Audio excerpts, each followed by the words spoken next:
Good afternoon, and thank you for joining me for another Leadership Dialogue. I'm Wright Lassiter. I'm the CEO of Common Spirit Health and the board chair for the American Hospital Association for 2022. As you know, each month I have the privilege of hosting conversations with healthcare leaders from across the country on a variety of pressing topics. Many of those conversations over the last few months have centered on the pandemic in some way, shape, or form, but there's another public health crisis going on around us. Our mission at Common Spirit Health is to improve the health of the people we serve, but as we work toward that mission, we cannot ignore that a healthy environment is vital to an individual's health. As with the pandemic, issues stemming from climate change have a disproportionate impact on the most vulnerable citizens in our community. And we know that we cannot create health for a better world and reduce health inequities if we ignore our own part of the problem. Hospitals and the healthcare industry are among the biggest contributors to the climate crisis, making up nearly 10% of the nation's greenhouse gas emissions total.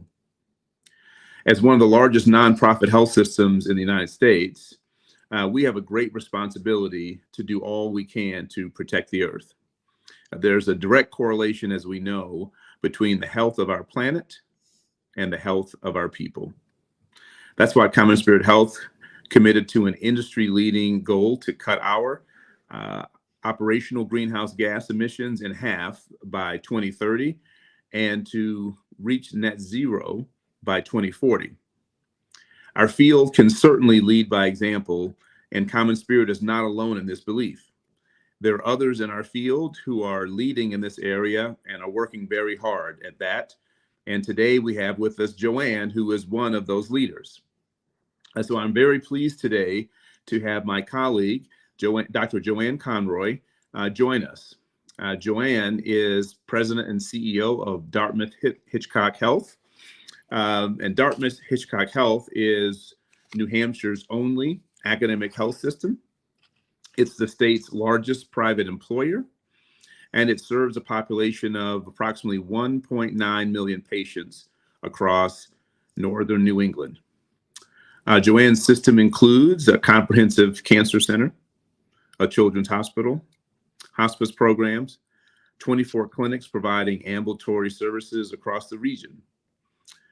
Joanne has been credited with overseeing significant positive changes within the organization since she assumed the role of CEO in 2017, including major expansion projects that have increased access to key clinical services, implementing a new strategic planning process that will guide her organization forward. Joanne's a committed leader in advancing equity in the workplace, and also the co-founder of Women in Impact, a nonpartisan group of female healthcare leaders representing all sectors of the healthcare industry across our nation. So you can see that Joanne clearly is a leader in our field of healthcare, and I'm really excited to have Joanne join me today. So Joanne, thanks for being here. Thanks, Wright. It's my pleasure to be here and talk about this. Well, we're going to do what we normally do with our guests on the program, and that's spend time in a bit of a Q&A session, picking your brain on the topic of climate change and how the healthcare field can contribute. So let's just start off with our first question. Human health is inextricably linked and connected to the health of our planet. Maybe, Joanne, you could share an example of how climate change might impact one of your patients. Climate change and its impact on healthcare is different across the country. We live in the most rural area in New England. In fact, we're the most rural academic medical center in the country. When we think about the impact of climate change, there are some things that are specific to this region. For example, air conditioning historically is actually not commonly something that's in homes. And yet, with climate change, and we've seen some increasing temperatures in the summer, we have many of our patients that are in need of air conditioners, fans, things to actually create an appropriate environment for people with COPD, with kids with asthma, etc. And we find that we have more and more individuals that may be asking to be transported to our emergency room because of respiratory distress in the hot summer months. That is just one example of some of the things that we're seeing here in northern New England. Great. Thank you for sharing that. So as you think about that, maybe we should talk about how healthcare providers can begin looking and working upstream to address issues around social and environmental factors that drive sickness and support health. We actually have a group that was initiated by one of our emergency room physicians who's been seeing a lot of these patients come to the ED. And it's called the Alliance for Health and Climate Change. And what she has done is not only pull together the people within Dartmouth Health and Dartmouth Hitchcock Medical Center, which is the academic medical center, but she's pulled in people from the community. So Dartmouth College, some of our large employers, they meet every single month and really talk about how we can actually decrease our carbon footprint. What are the big things at a administrative level, but then the small things that individual employees can do to actually have an impact on climate change. I would say in our operating rooms, instead of having a medical waste bin and a trash bin, we now have a recycling bin. And if you don't remember to put that bin in the operating room, you're getting a call from one of the circulating nurses that says, "Where's my bin?" And they are really kind of leading the charge in actually repurposing materials that can be recycled in a different way. We also have a great example here in the community, Hypertherm, which is one of our local industries for the last 15 years has been focusing on having a kind of zero waste from their manufacturing. And they're great partners because when they started doing this years ago, they were the only ones. And now they've got a lot of really interesting ideas about how we could think about how we manage our emissions, our waste in a very different way. Great. Appreciate you sharing that. We've talked about the impact that so many things have on vulnerable communities. And we know that vulnerable communities, and that would include certainly rural communities, are oftentimes more at risk for negative impacts. Now, maybe you could talk a bit, Joanne, about the link between health equity and how Dartmouth Hitchcock's environmental sustainability efforts will reduce disparities in care in your community. We have a Center for Advancing Rural Health Equity, and it is run by Sally Kraft, who has been kind of our champion in helping us become a anchor institution among the anchor kind of health system network, but also has been really focused on health equity for the last 7 years that she's been here. A couple of things that we identified that actually interfere with people accessing care are things that are many are unique to rural America. Number one, transportation. Not such a big deal in a city, but a huge deal in a rural area that we serve in New Hampshire and Vermont. So they come forward with lots of ideas about how we can partner with local businesses to actually create bus service so people actually don't have to drive their cars to work, that allow people to take buses to actually their physician appointments. They also have created kind of an army of community health workers that make sure that people have access in their community, regardless of their language barriers, regardless of their socioeconomic circumstances, etc. For us, many of our patients live 6 miles down a gravel road and have inconsistent internet, and they have septic and wells. And just think about that in terms of climate change and everything that could go sideways in terms of how those people are living their lives in those rural homes is kind of a whole new way of looking at climate change. Got it. Thank you. So, I appreciate you sharing many things that you have going on. Clearly, your organization is one that's made a decision to take bold steps in this regard. But as our listeners are digesting our conversation, not every listener is far down the path, and there may be some who are overwhelmed by how do you get started. And so, I might just ask you to maybe back up a moment and just talk a little bit about what prompted your organization's commitment to environmental stewardship, and how did you start? You can't live in one of the most beautiful areas of the United States without appreciating what could be the impact of climate change on our environment. And I think people self-select when they choose to relocate to New Hampshire, Vermont, or Maine because of the natural beauty. And they are probably the most ardent supporters of really getting our arms around climate change. They see the impact of drought. They see the impact of fires. They see the impact um, of warming and then on the other side, bitterly cold winters that are actually brought on by climate change. What is really interesting is climate change is a little bit more pronounced in northern New England. People don't realize that the snowpack actually reflects heat back into the atmosphere. And when you have winters that you don't actually have a lot of snow on the ground, you end up actually warming the ground more than you otherwise would. So when people look at the impact of climate change across the country, northern New England is more affected than most. So a lot of this actually started with our employees. And they have had a sustainability program here for 10 or 15 years.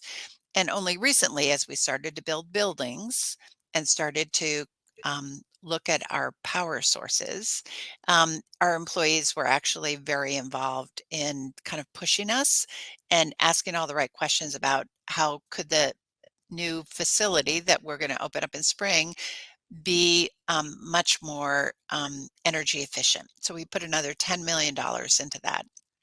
But our employees ask about wind power, about solar power, and they have a lot of great ideas, and we just try to deploy as many of those as we can. Well, clearly you're talking about something that's music to most leaders' ears, and that is when you have grassroots efforts where it's not about things happening from the top down, but it's about things happening from the bottom up. It's about the folks who do the work every day, who are clamoring for commitments that the organization can make to improve its surroundings. So appreciate you sharing. I understand that in your organization, you all have a broad set of environmental sustainability goals, and that you have some specific programs tied to those goals. Maybe just share with our listeners a bit about how you all go about setting some of those goals and what some of your goals might be, and how you've created programs to help drive the goals you're trying to accomplish. Yeah. We signed the HHS pledge for emissions and climate change. And our hope would be that we actually reach that probably in a similar cadence as Common Spirit. It's supposed to be essentially zero footprint in 2050, but our expectation is that it'll be probably 2040 or 2035 as we get there. I would say we actually have to look at our environment and facility and design what are the interventions that we think are going to get there fastest. For example, we've decided to cover all of our parking with solar panels. In the winter up here, it actually creates protection for the cars.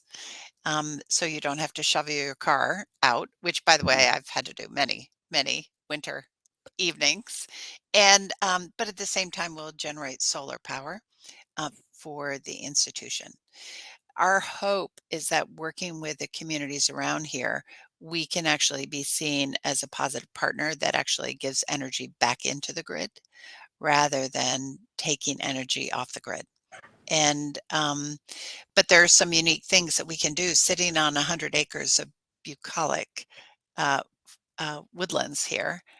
There's a lot of opportunities for us to accelerate our sustainability goals in a very different way. Got it. Great. Thank you. As you look ahead, what do you think are things that that hospitals and health systems can do to lean further into this work. And you've talked a bit about some of your goals for the future, but what do you see ahead for your own journey at Dartmouth Hitchcock? I would say we're starting to hold our vendors more accountable.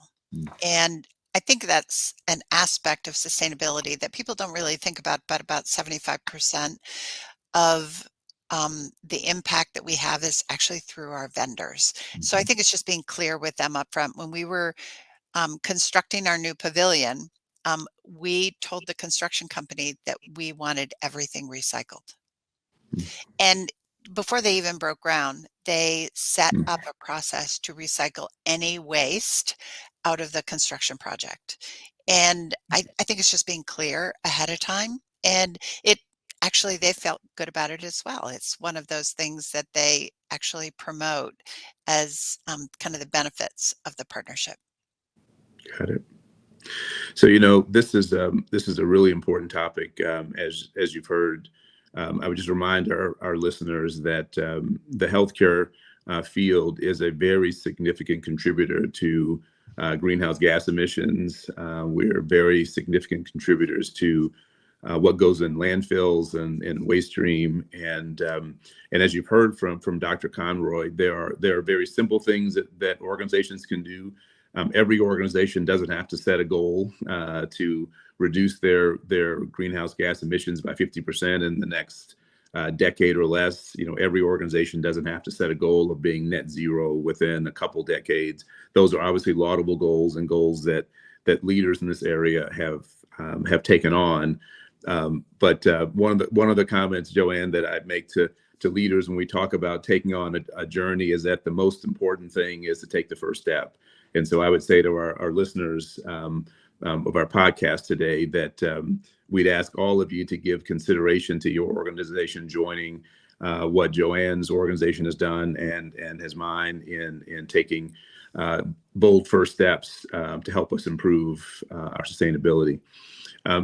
I would also just add that Dr. Conroy is not just the CEO for our organization and a member of the AHA board, but he's also been named the chair-elect and will be taking on leadership of the American Hospital Association beginning in 2023 as chair-elect and 2024 as board chair. And so, Joanne, we want to certainly congratulate you on that honor as well and for your service back to the field.